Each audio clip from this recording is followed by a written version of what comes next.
So after testing, my test run 1 when I first got to the track and got the truck unloaded, I went into my laptop and I took about 500-600 RPMs out the truck. Normally I shift it when I'm running full out at like 7,200 RPMs. So I moved it down to about 6,600. Also lowered the two-step down to 2,500 so I wasn't launching it as hard. Just Bowman doesn't have like a actual time requirement. It's pretty much just an open bracket race to box cars, no box, anytime. So unlike Darlington, I didn't have to run into the 7s like I did for the top ET class there. So I just basically dialed the truck back a little bit so I wasn't running her as hard. So on my first test pass off the trailer, she ended up running a 1.92 on the 60 foot at 8.099 mile or 8.099 ET at 89.28 mile an hour. This was after the changes with the fueling, with the issues I was having going on at Darlington, and came back around straight hot lap just to make sure that everything was squared away from Darlington. I wasn't having that inconsistency issue. Came back around within 10 minutes and made another pass on the truck while she had some heat in her. Basically hot lapping the truck.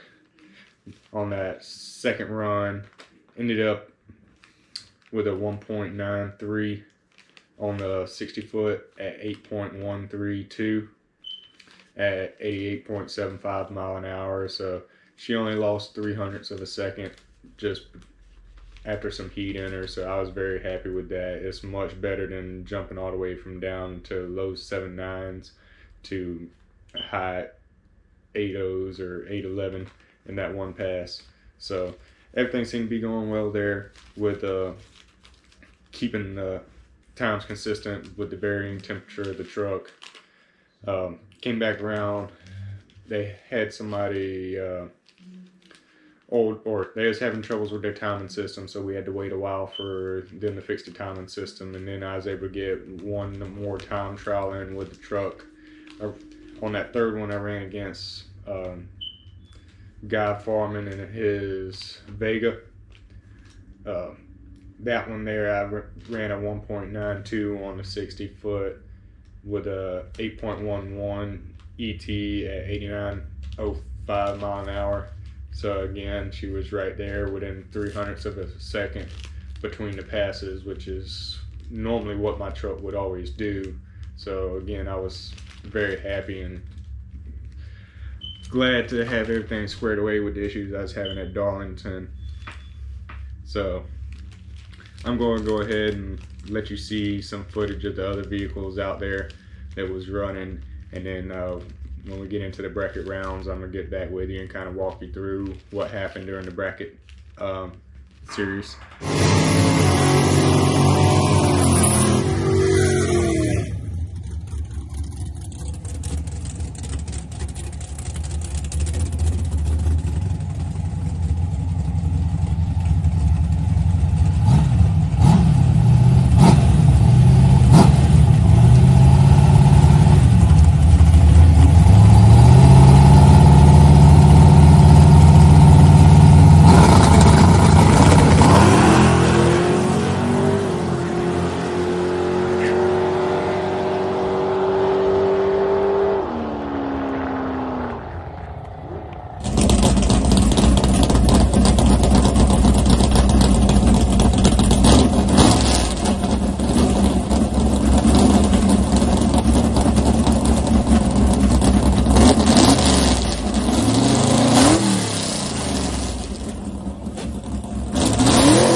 bad, stay mad, chip on my shoulder cause they treat me like an outcast. I ain't gonna take that, stay back, I'll be swinging hard till the hits come in all caps.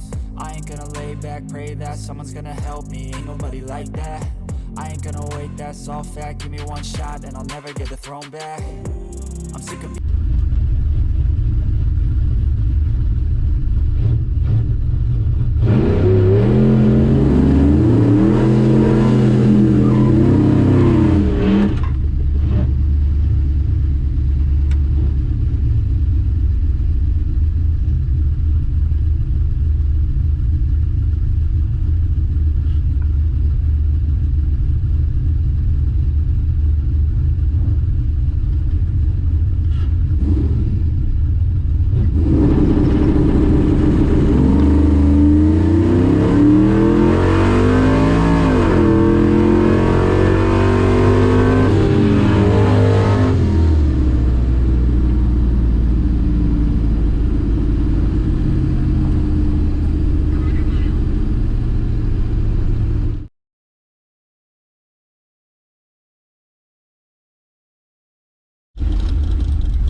Okay, so in round one, I ended up having, I believe it was a Nova or Chevelle I lined up against. Ended up spending a bunch of time waiting again. I think they had issues with the timing system as well again, and it took them a while to get it straightened out. It started getting kind of late, and the temperature started dropping a good bit, as well as they went and put fresh glue down on the track as well. So I dialed in at 8.10 just because my test passes earlier, that was around the range I was, but really after the temperatures cooled off and the fresh glue and everything, I should have moved it down a little bit. Ended up running against the Nova, and I did pretty good off the tree. I was a .06 on my reaction time. He ended up red lighting, which ended up giving me the win, because was running against him. I hit a 1.88 on my 60 foot, and I ran a 8:08.9 on my 8.1, so I actually broke out by about 100th of a second. So when I was running against him, I had about 1.5 to 2 car lengths on him at the end, and I got into the brakes pretty hard to try to reel it back in, and my mile an hour across the line was only 80 mile an hour, so I killed off 10 mile an hour in the truck, just trying to slow it down just because I had the room when I was running against him. And I still ended up breaking out just with the cooler temps and the glue and stuff. So that's pretty much how round 1 went. Went into round 2 and I raced against a Red Fox body. This time I dialed it in at an 8.07. Me and him both was kind of sleeping on the tree. I had a .118 on the tree. He had a .723 on it, so he gave me about 1/10 of a second just straight off the tree. This time I had a 1.89 on my 60 foot with a 8.083 on my 807, so I was 100th off on my ET from what I dialed in at. Also, when I ran against him, I had a decent bit of room when we was coming up to the end of the track, and I got into the brakes a little bit. And this time I only killed off about 5 mile an hour at the end of the track. I trapped 85 mile an hour, so only killed off about 5. Kept it on the good side of my dial-in time and stayed only 100th of a second off. So that was a good round for me and took home the win on that one. Went into round 3, raced against the Nova again for a second time. The one that red lit against me in the first round. He ended up buying back in. Dialed in at 8:07 again, and this is another time where somebody had oiled down the track, and we spent a bunch of time sitting in the staging lanes while they was cleaning all that up, and temperatures continued to cool down. And I was telling the guy in Nova when I was getting ready to run them that I should move my dial in down a little bit to compensate for it, but I ended up just leaving it on the window at 8:07 anyways. Me and him both hit the tree pretty good. I had a .056 on the tree. He had a .035 on the tree, so we was pretty close to leaving at the same time. This time I hit a 60 foot of a 1.91, and I broke out this round by 0.006 of a second. I ran a 8.064 on my 8.07 dial in, and that was even with me slowing down just slightly. Got to the end of the track. He was about at my back bumper, and right at the end of the track I got into the brakes pretty good. It was kind of late though because I only killed off 1 mile an hour. I think I just got into the brakes right at the beams, unfortunately. I should have got into them a little earlier to keep me in the green side, but that was unfortunate for me, so ended up having to put her on the trailer after that. Couldn't buy back in with the 3rd round, so that was pretty much the end of the night for me. The guy with the Nova though, he ended up making it all the way to the final 2, so I want to congratulate him on making it that far. He had a rough starting out, 1st, 2nd round, both of them he red lit, so for him to turn around after having to buy back in both 1st and 2nd round to be able to make it to the finals, it ended up turning into a good day for him. So I want to give a huge shout out to Daniel Blake and his blue 1320 Challenger. Also want to give a shout out to Richard James. He's the one with the color shift 1320 Challenger Hellcat. Also had Bear, who's the tech guy there at Darlington. He's the one that was flying the drone and getting me all those shots from the sky and stuff with the drone. All 3 of them guys helped me out this weekend with getting recordings done for my videos, so I appreciate them helping me out with that. All 3 of them have their own YouTube channels, so I'm a link down in the description if you want to check them out. Also want to thank Guy Farman with his Vega that he runs, Dalton Farman, who has the orange Camaro that you've probably seen in a couple of my videos. Hardy Bell, he has the red Camaro. Curtis Williams, he has the silver El Camino. Lil Romeo, he has the Black Fox body. All those guys are pretty much our local guys here in Bowman. They help me out anytime I need anything. Great group of guys. More than happy to do anything for you that they can. So I appreciate those guys for everything they help me with, and just being a good crew for when I go out around other tracks and let me know what I need to do.